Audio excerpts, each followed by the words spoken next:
Daniel chapitre 5. Le roi Belchassar donna un grand festin, assez grand au nombre de 1000, et il but du vin en leur présence. Belchassar, animé par le vin, fit apporter les vases d'or et d'argent que son père Nebuchadnezzar avait enlevés du temple de Jérusalem, afin que le roi et ses grands, ses femmes et ses concubines s'en servissent pour boire. Alors on apporta les vases d'or qui avaient été enlevés du temple, de la maison de Dieu à Jérusalem, et le roi et ses grands, ses femmes et ses concubines s'en servirent pour boire. Ils burent du vin et louèrent les dieux d'or, d'argent, d'airain, de fer, de bois et de pierre. En ce moment apparurent les doigts d'une main d'homme, et ils écrivirent en face du chandelier sur la chaux de la muraille du palais royal. Le roi vit cette extrémité de main qui écrivait, alors le roi changea de couleur, et ses pensées le troublèrent. Les jointures de ses reins se relâchèrent, et ses genoux se heurtèrent l'un contre l'autre. Le roi cria avec force, qu'on fit revenir les astrologues, les chaldéens et les devins. Et le roi prit la parole et dit aux sages de Babylone, quiconque lira cette écriture et m'en donnera l'explication sera revêtu de pourpre, portera un collier d'or à son cou et aura la 3e place dans le gouvernement du royaume. Tous les sages du roi entrèrent, mais ils ne purent pas lire l'écriture et en donner au roi l'explication. Sur quoi le roi Belchassar fut très effrayé, il changea de couleur, et ses grands furent consternés. La reine, à cause des paroles du roi et de ses grands, entra dans la salle du festin et prit ainsi la parole. Ô roi, vis éternellement. Que tes pensées ne te troublent pas, que ton visage ne change pas de couleur. Il y a dans ton royaume un homme qui a en lui l'esprit des dieux saints. Et du temps de ton père, on trouva chez lui des lumières, de l'intelligence et une sagesse semblable à la sagesse des dieux. Aussi, le roi Nebuchadnezzar, ton père, le roi, ton père, l'établit chef des magiciens, des astrologues, des chaldéens, des devins, parce qu'on trouva chez lui, chez Daniel, nommé par le roi Belchassar, un esprit supérieur de la science et de l'intelligence, la faculté d'interpréter les songes, d'expliquer les énigmes et de résoudre les questions difficiles. Que Daniel soit donc appelé, et il donnera l'explication. Alors Daniel fut introduit devant le roi. Le roi prit la parole et dit à Daniel, « Es-tu ce Daniel, l'un des captifs de Juda, que le roi mon père a amené de Juda ? J'ai appris sur ton compte que tu as en toi l'esprit des dieux, qu'on trouve chez toi des lumières, de l'intelligence et une sagesse extraordinaire. On vient d'amener devant moi les sages et les astrologues, afin qu'ils lussent cette écriture et m'en donnassent l'explication, mais ils n'ont pas pu me donner l'explication des mots. J'ai appris que tu peux donner l'explication et en résoudre les questions difficiles. Maintenant, si tu peux lire cette écriture et m'en donner l'explication, tu seras revêtu de pourpre. Tu porteras un collier d'or à ton cou, et tu auras la 3e place dans le gouvernement du royaume. » Daniel répondit en présence du roi, « Garde tes dons, et accorde à un autre tes présents. Je lirai néanmoins l'écriture au roi, je lui en donnerai l'explication. Ô roi, le Dieu suprême avait donné à Nebuchadnezzar, ton père, l'empire, la grandeur, la gloire et la magnificence, et à cause de la grandeur qui lui avait donné, tous les peuples, les nations, les hommes, de toute langue étaient dans la crainte et tremblaient devant lui. Le roi faisait mourir ceux qu'il voulait, et il laissait la vie à ceux qu'il voulait. Il élevait ceux qu'il voulait, il abaissait ceux qu'il voulait. Mais lorsque son cœur s'éleva et que son esprit s'endurcit jusqu'à l'arrogance, il fut précipité de son trône royal et dépouillé de sa gloire. Il fut chassé du milieu des enfants des hommes, son cœur devint semblable à celui des bêtes. Et sa demeure fut avec les ânes sauvages.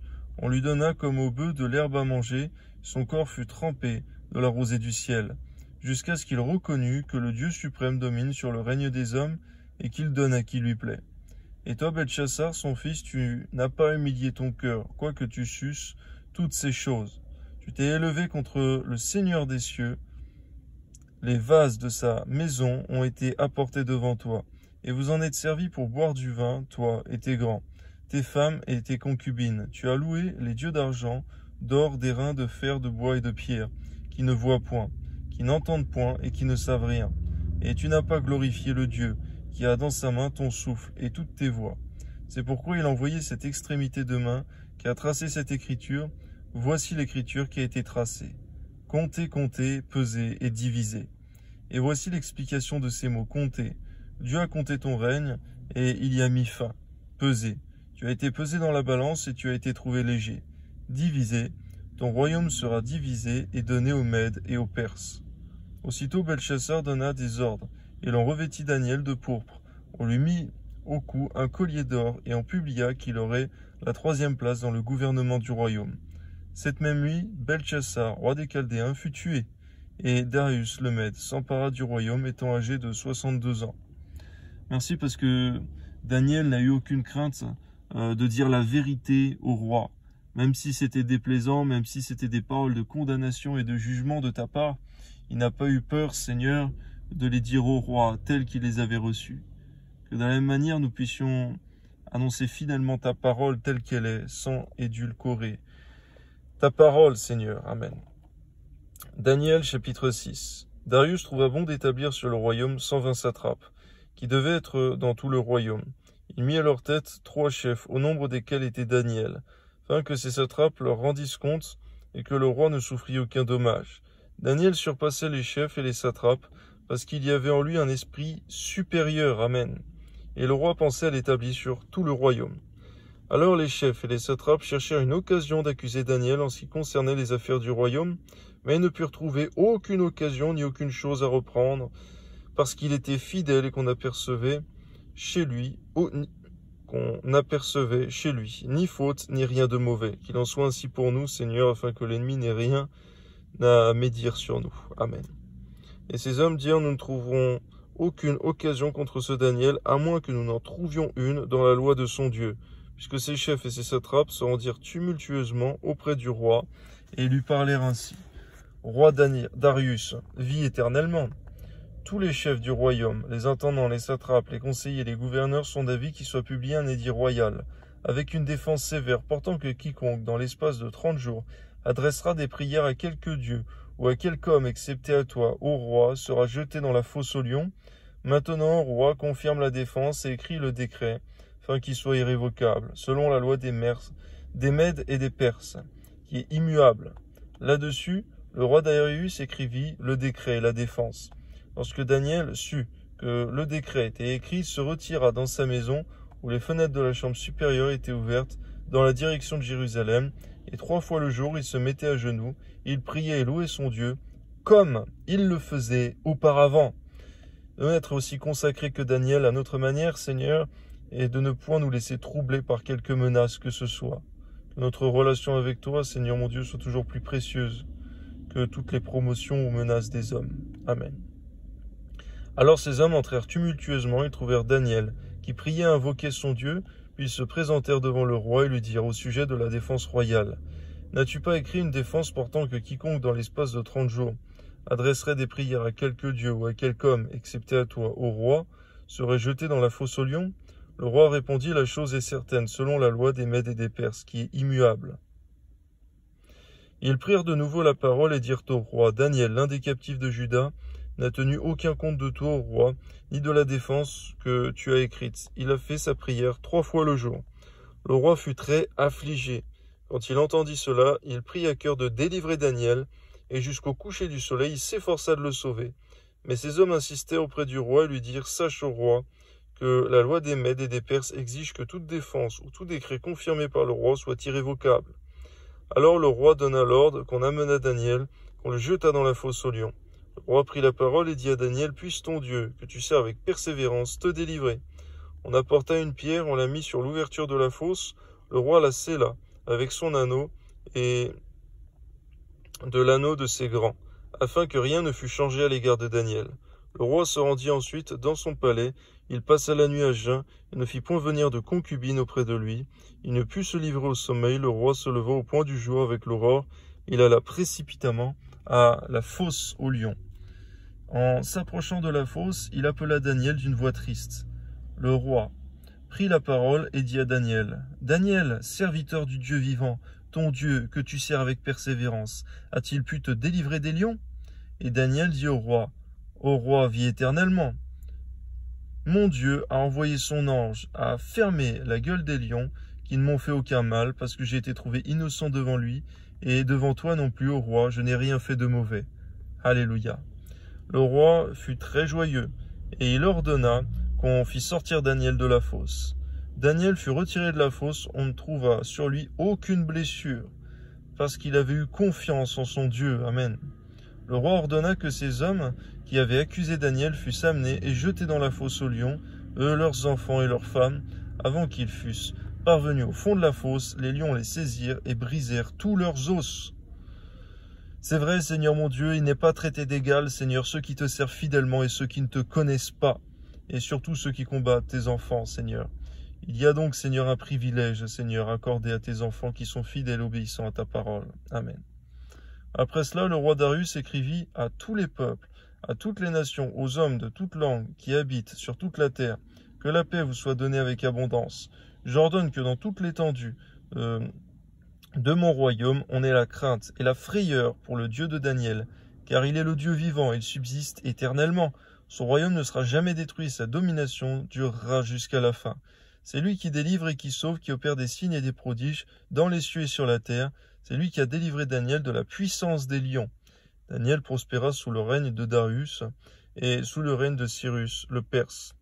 Que ce soit une leçon pour nous, Seigneur, véritablement, afin de ne jamais lâcher ta main, que jamais nos vies spirituelles, Seigneur mon Dieu, ne défaillent, qu'on puisse rester droit devant toi, droit devant les hommes, Seigneur, et soit que nous soyons dévorés par les lions de la persécution, soit, Seigneur, que nous y échappions par ta puissante protection, si tu as des desseins encore pour nous, pour le reste de notre vie. Eh bien, Seigneur, que cela ne nous chagrine aucunement, soit que tu nous délivres, soit que tu nous livres. L'importance pour nous, Seigneur, c'est d'être fidèles à toi et que notre éternité soit assurée. Toi soit toute la gloire, Seigneur mon Dieu, dans le beau nom de ton Fils Jésus. Merci pour Daniel, qui est pour nous un exemple, Seigneur, dans ta parole. Amen.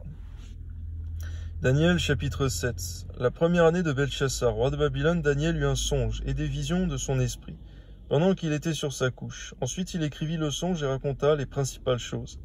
Daniel commença et dit, « Je regardais pendant ma vision nocturne, et voici, les 4 vents des cieux firent irruption sur la grande mer, et 4 grands animaux sortirent de la mer, différents l'un de l'autre. Le premier était semblable à un lion, il avait des ailes d'aigle. Je regardais jusqu'au moment où ses ailes furent arrachées. Il fut enlevé de terre et mis debout sur ses pieds comme un homme, et un cœur d'homme lui fut donné. Et voici, un second animal était semblable à un ours, et se tenait sur un côté. Il avait 3 côtes dans la gueule, entre les dents, et on lui disait « Lève-toi ». Mange beaucoup de chair. Après cela, je regardai, et voici un autre était semblable à un léopard. Il avait sur le dos 4 ailes comme un oiseau. Cet animal avait 4 têtes, et la domination lui fut donnée. Après cela, je regardais pendant mes visions nocturnes, et voici, il y avait un 4e animal, terrible, épouvantable, et extraordinairement fort. Il avait de grandes dents de fer. Il mangeait, brisait, et foulait aux pieds ce qui restait. Il était différent de tous les animaux précédents, il avait 10 cornes. Je considérais les cornes, et voici. Une autre petite corne sortit du milieu d'elle, et 3 des premières cornes furent arrachées devant cette corne. Et voici, elle avait des yeux comme des yeux d'homme, et une bouche qui parlait avec arrogance. Je regardais pendant que l'on plaçait des trônes, et l'ancien des jours s'assit. Son vêtement était blanc comme la neige, et les cheveux de sa tête étaient comme de la laine pure. Son trône était comme des flammes de feu, et les roues comme un feu ardent. Un fleuve de feu coulait et sortait de devant lui. 1000 milliers le servaient, 10 000 millions se tenaient en sa présence. Les juges s'assirent, et les livres furent ouverts. Je regardais alors, à cause des paroles arrogantes que prononçait la corne. Tandis que je regardais, l'animal fut tué. Son corps fut anéanti, livré au feu pour être brûlé. Les autres animaux furent dépouillés de leur puissance, mais une prolongation de vie leur fut accordée jusqu'à un certain temps. Je regardais pendant mes visions nocturnes, et voici, sur les nuées des cieux arriva quelqu'un, de semblable à un fils de l'homme. Il s'avança vers l'ancien des jours, et on le fit approcher de lui. On lui donna la domination, la gloire et le règne, et tous les peuples, les nations et les hommes de toute langue le servirent. Sa domination est une domination éternelle qui ne passera point et son règne ne sera jamais détruit. Moi, Daniel, j'eus l'esprit troublé au-dedans de moi et les visions de ma tête m'effrayèrent. Je m'approchai de l'un de ceux qui étaient là et je lui demandai ce qu'il y avait de vrai dans toutes ces choses. Et il me dit, il m'en donna l'explication. Ces 4 grands animaux, ce sont 4 rois. S'élèveront de terre, mais les saints du Très-Haut recevront le royaume, et ils posséderont le royaume éternellement, d'éternité en éternité. C'est ce qui doit, Seigneur, nous rassurer, nous conforter, nous encourager. C'est que le royaume nous sera donné éternellement, il n'y aura pas de fin. Tandis que pour tous ces royaumes corrompus terrestres, ainsi que de l'Antéchrist, Ils seront très temporaires en vérité, et leur fin sera la perdition éternelle. Ensuite, je désirais savoir la vérité sur le quatrième animal, qui était différent de tous les autres, extrêmement terrible, qui avait des dents de fer et des ongles d'airain, qui mangeait, brisait et foulait aux pieds ce qui restait. Et sur les 10 cornes qu'il avait à la tête, et sur l'autre qui était sortie, de devant laquelle 3 étaient tombés. Sur cette corne qui avait des yeux et une bouche, parlant avec arrogance, et une plus grande apparence que les autres. Je vis cette corne faire la guerre aux saints et l'emporter sur eux, jusqu'au moment où l'Ancien des jours vint donner droit aux saints du Très-Haut, et le temps arriva où les saints furent en possession du royaume. Vois, Seigneur, que tu autoriseras, tu permettras à la bête, à l'antéchrist, au diable, de vaincre physiquement, du moins, les enfants de Dieu, les chrétiens, en cette époque de persécution mondiale. Mais cependant, celui qui persévérera jusqu'à la fin sera sauvé, éternellement, et à jamais. Soit sur la gloire, parce qu'on ne regarde pas, Seigneur, à la fin terrestre, mais à la fin éternelle. Amen. Il me parla ainsi, le quatrième animal, c'est un quatrième royaume qui existera sur la terre, différent de tous les royaumes, et qui dévorera toute la terre, la foulera et la brisera. Les 10 cornes, ce sont 10 royaumes qui s'élèveront de ce royaume. Un autre s'élèvera après eux, il sera différent des premiers, il abaissera 3 rois, et prononcera des paroles contre le Très-Haut, il opprimera les saints du Très-Haut, et il espéra changer les temps et la loi. Et les saints seront livrés entre ses mains pendant un temps, des temps et les moitiés d'un temps. Puis viendra le jugement, lui ôtera sa domination qui sera détruite et anéantie pour jamais.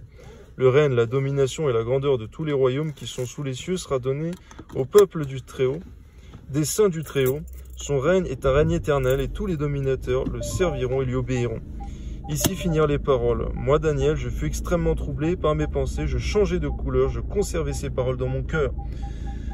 Pour nous, Seigneur, ces paroles ne doivent point nous troubler, car véritablement, ta parole, Seigneur, nous annonce ces choses. Et on n'aurait pas voulu, Seigneur, que ces choses viennent nous troubler au moment où elles arriveraient, Seigneur. Mais maintenant, nous sommes prévenus par ta parole, Seigneur. Nous ne sommes pas de ceux, Seigneur, qui s'annonçons de la foi en Dieu, de la foi en Christ, mais qui ne connaissent pas ta parole. Nous l'avons, ta parole, nous la connaissons, nous sommes exhortés, nous sommes préparés, Seigneur, et nous voulons nous préparer toujours dans la prière, le jeûne, la méditation de ta parole, la fidélité, le service pour toi, Seigneur mon Dieu. Car, Seigneur, où que nous mourions dans la foi, dans la justice, où que nous soyons, Seigneur mon Dieu, éprouvés de cette épreuve qui arrivera sur toute la terre, Seigneur, nous voulons être fidèles, Seigneur mon Dieu. À toi soit toute la gloire, Seigneur, dans le beau nom de ton Fils Jésus. Amen.